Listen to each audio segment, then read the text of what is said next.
ఆదిలాబాద్ జిల్లాలోని ఇంద్రవెల్లి పోరాట స్ఫూర్తిగా మరి జరిగినటువంటి భారీ బహిరంగ సభను చూసి సహించలేక వాళ్ళు చేయనటువంటి మరి పనులు ప్రజలకు చేస్తుంది కాంగ్రెస్ ప్రభుత్వం సీఎం రేవంత్ రెడ్డి గారి నాయకత్వంలో అని అక్కస్తోటి అధికారం పోయిందనేటువంటి అక్కస్తోటి ఈ తెలంగాణ ప్రాంతం తమ యొక్క ఎస్టేట్గా భావించినటువంటి కేసీఆర్ కుటుంబము ఇష్టానుసారంగా ప్రజల చేత ఎన్నుకోబడ్డటువంటి కాంగ్రెస్ ప్రభుత్వం పైన ప్రజా ప్రభుత్వం పైన అక్కసు వెళ్ళగక్కుతూ ఉన్నారు. దాన్ని ప్రజలందరూ కూడా గమనించాలని కోరుతా ఉన్నాం.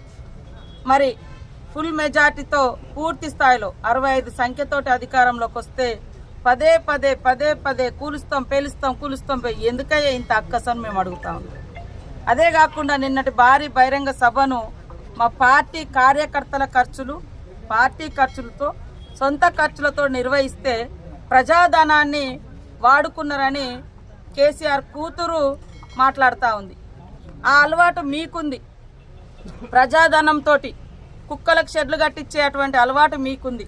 మీ సొంత ఆటల కోసం మరి కోట్లు బ్యాడ్మింటన్ల కోసం తగిలేసే సంస్కృతి మీకుంది. పేదోళ్ళకి ఇల్లులు కట్టియాలంటే మీకు ఆ ధైర్యం రాలే, ఆ గుణం లేదు. కానీ ఈరోజు ఇంద్రవెల్లిలో ఆనాడు పోరాట స్ఫూర్తితో రేవంత్ రెడ్డి గారు పోరాట సమర శంకారం పూరించి ఇచ్చిన మాట ప్రకారం అధికారంలోకి వచ్చిన వెంటనే మొదటి అడుగు ఆ అనే అక్షరంలో అగ్రభాగాన ఉన్నటువంటి ఆదిలాబాద్ జిల్లా అభివృద్ధిలో ఈ 10 ఏళ్ళు అత్యంత ఇంకా నిర్లక్ష్యానికి గురి చేయబడ్డది. ఐటీడీఏల సమావేశాలు లేవు, ఐటీడీఏలకు నిధులు లేవు, అదేవిధంగా రోడ్లు లేవు, మంచినీటి సౌకర్యం లేదు. భూములకు ఆనాడు కాంగ్రెస్ ప్రభుత్వం వైఎస్ఆర్ గారు మరి 2 పంటలకు నీళ్లు ఇచ్చేటువంటి ప్రాజెక్టులు కడితే వాటిని పక్కదారి పట్టించారు. ఈ రోజు వచ్చి మరి కవిత గారు ఇష్టానుసారంగా మాట్లాడుతున్నారు. ఈ మాటలు మీ మాయ మాటలు ఈ అక్కసు ప్రజలు గమనిస్తూ ఉన్నారు. టీఆర్ఎస్ పార్టీకి మహిళలు అంటే ఇష్టం లేదు. మీకు తెలుసు కదా, మహిళల కోసం పెట్టినటువంటి ప్రత్యేక పథకము ఆర్టీసీ బస్సులలో ఉచితంగా ప్రయాణం చేస్తే కూడా సహించలేక, రాష్ట్రంలో ఉన్నటువంటి మహిళలందరూ అర్థం చేసుకోవాలి, సహించలేక ఆటో డ్రైవర్ సమస్యలన్నీ కూడా కాంగ్రెస్ పార్టీకి తెలుసు. ఆ సమస్యలన్నీ కూడా వాళ్ళు ఎదుర్కొంటున్నాయని కూడా మాకు తెలియజేస్తూ ఉన్నారు.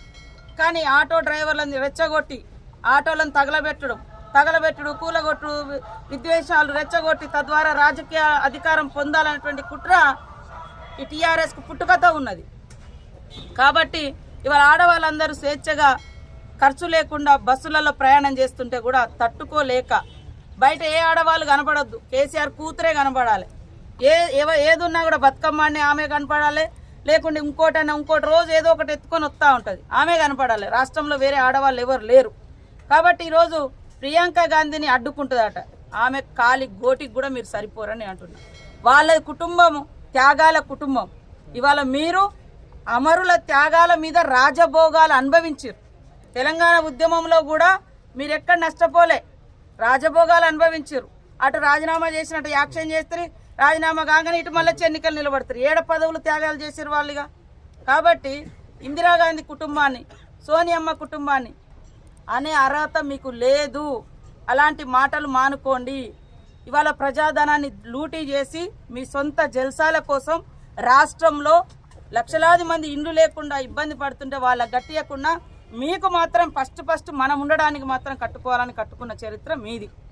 కాబట్టి కాంగ్రెస్ను, సీఎం రేవంత్ రెడ్డి గారిని ఇష్టానుసారంగా మాట్లాడితే ప్రజలు ఊరుకోరు.